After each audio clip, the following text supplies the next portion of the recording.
Things started. So we'd like to kick things off with a message from our licensed dietitian nutritionist. Shira Hirshberg is here from All Foods Nutrition. Shira, how you doing? Come on in. Doing great, Molly. How are you? Good. So good to see you. Thank you for joining us, the Navigant Credit Union Broadcast Center. Today we are talking about heart healthy eating, why it's important, and all kinds of good stuff with that. We are, yes. All right, so let's talk a little bit about why and who should be paying attention to heart healthy eating.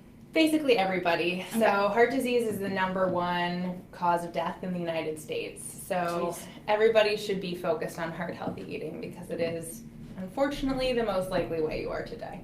Okay, and our hearts are very important to everybody, right? So we're not just talking about people who are older, but maybe specifically people who have heart conditions should specifically be paying attention to this, but kind of everybody can benefit, right? Yeah, people who have risk factors certainly are at a higher risk than the average bear. Yeah. So people who have high cholesterol, high triglycerides, high blood pressure certainly are at an even higher risk. People with diabetes are at a higher risk of heart disease, but really everyone should be paying attention to their heart health.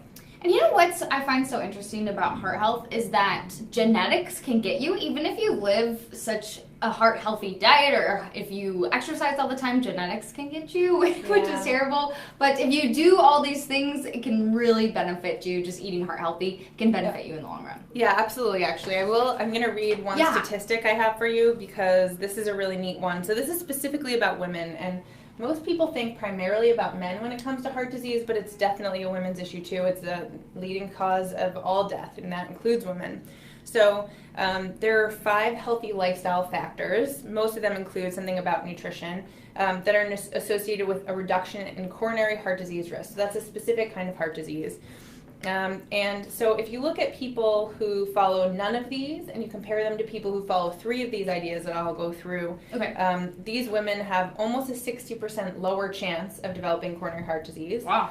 If you have all 5 of them present, then you have an 83% reduction in your risk for getting heart disease.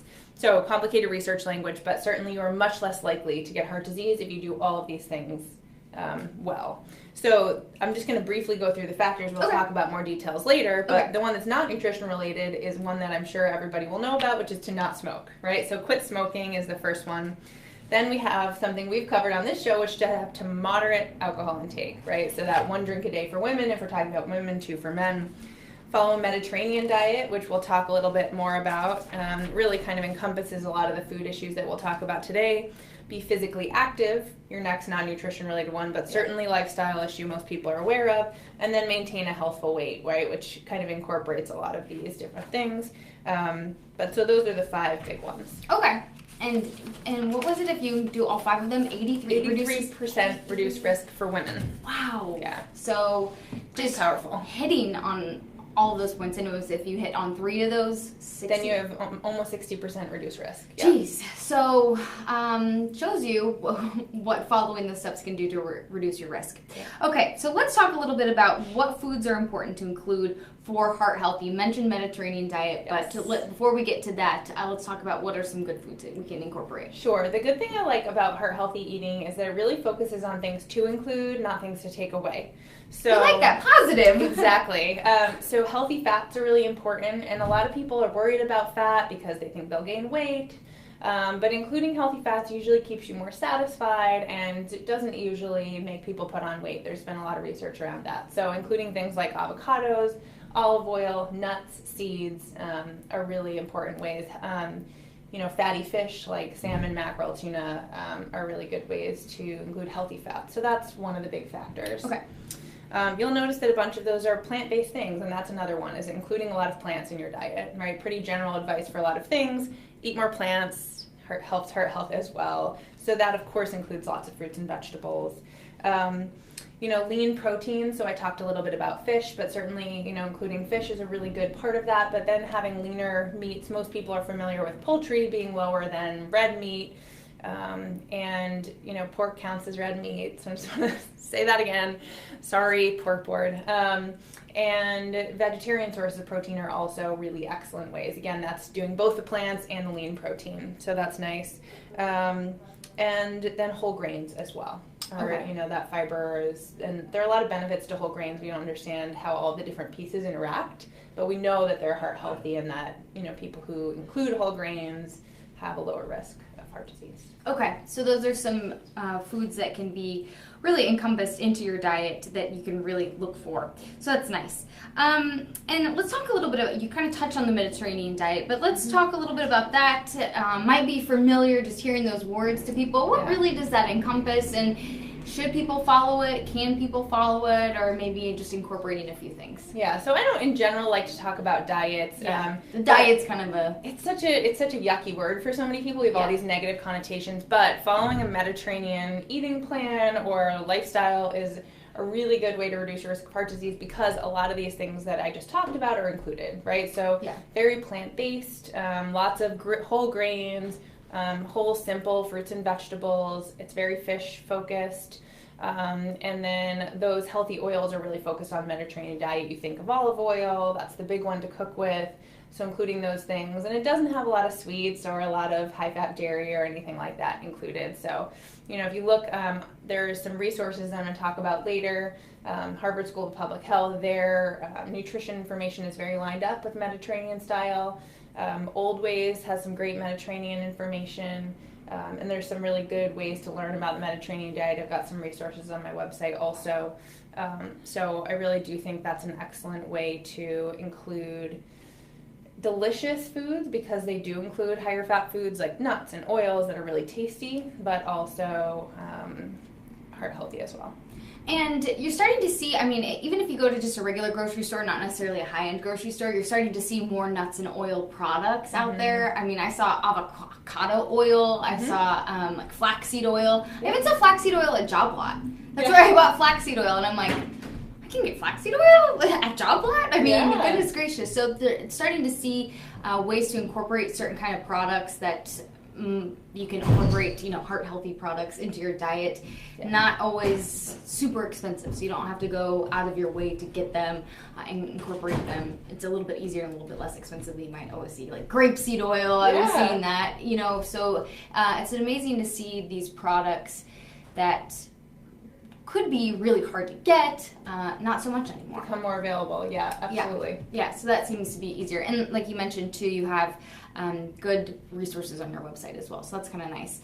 Just to be able to put that out there. I was looking online too earlier, because we always discuss what we're going to do.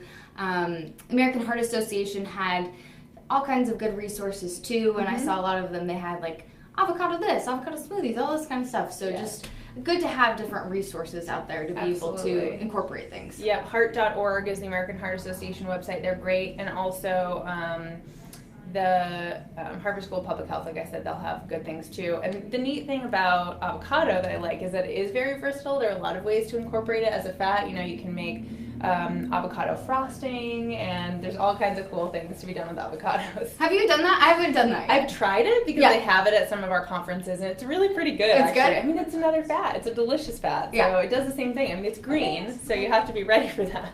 St. Patrick's Day is perfect. It's good in that regard. Awesome. So those are some good ways to do that. Is there anybody that might be at risk if they look at incorporating a little bit of what you said, the Mediterranean diet, the Mediterranean lifestyle foods, or anyone that incorporates those kind of heart-healthy foods? Is there anyone that maybe should avoid that kind of thing? No, I don't believe there is anybody. The only people that come to mind are people with some issue with fat malabsorption. And those people would definitely know who they are, so they would be aware. But not the general public. It's, pretty healthy diet for most conditions. Certainly the amounts of these foods matter, because they are higher in fat and calories when we're talking about nuts and seeds and avocados, but they are satisfying. So as long as you're listening to your body and knowing when you're hungry and when you're full, it's usually not a problem. But certainly, a serving of nuts is small. It's a handful. Yeah, we always talk about that too. The serving size. Right. The serving is relevant, so certainly. But they do really, even nuts, there's some really interesting stuff out there about nuts. There have been people who research nuts extensively, and when you add them to people's diet, even when you're adding calories and you're not changing anything else, people don't tend to gain weight. We actually excrete some of the fat in nuts because it's held up in that fibrous part of the nut, And so you don't actually absorb all the fat that's in there. That's interesting. Yeah. Huh, all right. Good to know. Excreting the things. I wouldn't want to have done that research because they had to centrifuge poop, which is really not high on my list of priorities, but I'm very glad that somebody did that so that we could learn the detailed information about I didn't personally do that research. Okay, well. I did blood draws, no poop centrifuging. I think I'd rather do the poop, to be honest with you. I'm not a blood person. So you talked a little bit about incorporating those into meals. What are some foods you think that are important to avoid for heart health? So saturated and trans fat and foods that contain those. So those are the two names. You will see those on, labels, but trans fat is a little tricky because they only have to label it if it's rounds up to 1. Oh, that's interesting. So if it's less than 0.5 grams per serving, then they don't have to list it on the nutrition facts panel, but it will always be in the ingredients list. So that's what I recommend you look for. Partially hydrogenated oil. Okay, is the thing to look for. That's a manufactured type of trans fat. There are little bits of trans fat in some natural foods, but we don't worry about those as much. The ones to be concerned about are partially hydrogenated oils. So you'll see them in things like pie crusts, sometimes crackers, grocery store baked goods can have them. Frosting, like a store-made frosting can have it. So those are some of the things. Biscuits, frozen pizza, cookies, stick margarine. So those are some of the places to be on the lookout. But if you're looking for that word, you'll always be good. Partially hydrogenated oils. So for heart-healthy diets, we want to avoid those. And isn't there kind of a movement to be removing this kind of stuff anyway? Absolutely, yes. We're big into taking out trans fat, and there's some cities that have taken out trans fat from restaurants, but on the whole, it's still not gone from our food supply. It's a lot less than it used to be, which is fantastic. We didn't used to know it was a problem, right? So now we do. So trans fats aren't good. Saturated fat, we also know increases our likelihood of having high LDL, which is a risk factor for heart disease. And so, choosing lower fat dairy and leaner meats and proteins are the ways to do that. And incorporating more plant foods instead of as many animal products are ways to limit your saturated fat. It's saturated fat, not something we say stay away from entirely, just that you don't want to have too much. Okay, so watching out for those types of things. And then I think if you're, we've talked about this so much before, if you're incorporating the lean meats that you were mentioning, the fish, the nuts, if you're looking at those things and not necessarily going for those items that would have the trans fat, you're probably going to be filled up. Yeah, if you eat whole foods, then trans fats aren't an issue. And, when we come to saturated fat, it's, again, the amount matters. So if you're eating mostly plants and then those are smaller side things, you're going to have less of an issue than if meat is like your main giant course. Yeah. And something that I noticed, too, is when you're looking at cooking, that might be where you're getting in trouble. And we talked a little bit about the oils. Yeah. What should we look at if we're going for a heart-healthy diet? What kind of oil should we, because you kind of want to stay away from butter and that kind of thing, right? So what do we have to look at if we're looking at whether it's olive oil or what kind of, when it comes to cooking, what should we look for? So there are a lot of good ones. You mentioned some of them earlier, flaxseed oil, grapeseed oil. All of those are great. For me, simple is best. So I really stick to canola oil and olive oil. Okay. I do almost everything with olive oil. If I'm doing something really high heat, I use canola oil because olive oil cannot handle a very high heat situation. Yeah. Ideally in a perfect world, you'd have first expeller pressed canola oil, and they do sell that at Trader Joe's, but basically those two. Sounds good. Yeah. Those two are the ones that I use primarily just because it's simpler to have a couple of things that you use all the time. Okay. And olive oil I think is more versatile than a lot of people realize. It does impart some flavor to your food. But I personally really like the flavor of olive oil, so I make grilled cheeses with olive oil. I add that to toast instead of butter. So I think there are a lot of places you can sub in that you'll be pretty surprised by how tasty it is to use olive oil in new ways. Okay, so trying to go with the oils rather than the hard fats. Hard fats. Yeah, so butter is hard, right? It's a solid fat, and the liquid fats are the ones that are generally better for our heart health. Okay. It's a tongue twister. Yeah, no kidding. Especially when you're talking about it for 15 minutes here. You're like, okay, that's enough of that. And then we kind of talked a little bit about this. You had some stuff on your website, but where should we go if people are interested in more heart-healthy eating? What are some good resources? So I think certainly the websites we talked about, if you want to just go and look stuff up, is great. Heart.org, Harvard School of Public Health. I have some resources, but really, if you think you're at risk for heart disease, well, if you're anybody, if you're particularly worried about your heart disease risk or it's something you're ready to take action on, seeing a registered dietitian is always something I recommend, because it's easy to say, yeah, all of these changes will help, and I gave you a long list of things to do, and for a lot of people that's a lot of things that are different. And so really having someone to personally help you make those changes is great. A lot of times it's covered by insurance, so you might not have to pay anything. A lot of people have, visits with a dietitian with zero copay. So you might as well take advantage of the preventive benefits you have on your health insurance and meet with somebody if you're thinking, oh, there's a lot of different changes. It's not that the knowledge is hard, it's that the implementation in your daily life can be difficult. Yeah, no kidding. So getting help with that is nice. When it comes to heart health, is reducing salt or reducing sodium a step that you should take? So it is relevant for somebody who has high blood pressure. Okay. I mean, generally I don't recommend a ton of sodium. It just depends on your priority list. So for some people that have a lot bigger problems, that might not be the focus area. Yeah. But generally trying to choose lower sodium options and not adding salt at the table is certainly a good thing. Okay. It does, let's say you have somebody with high blood pressure, again, you're at high risk for heart disease, and that's going to help, but the salt reduction doesn't help as much as the other stuff. Okay. So including a lot of fruits and vegetables, choosing lean meats, low-fat dairy, all those food changes we've talked about are a bigger impact on hypertension or high blood pressure than the salt. The salt still matters, but it's not the biggest piece, actually. Okay, that's interesting to know, because I feel like they're all kind of linked together, but if you can make those steps rather than, if I just cut out salt or something, making those steps. And plus, if you're eating fresh fruits and vegetables, if you're doesn't have salad, a ton of sodium. Yeah. Exactly. Unless you're using 10 pounds of Putting whatever it dressing. Right. Right? Yeah, you can certainly add high sodium things to anything. Condiments. That's There's ways to add sodium if you want to, besides the salt, say salt shaker. But choosing whole foods certainly helps. Processed foods tend to have a lot more sodium. Yeah, exactly.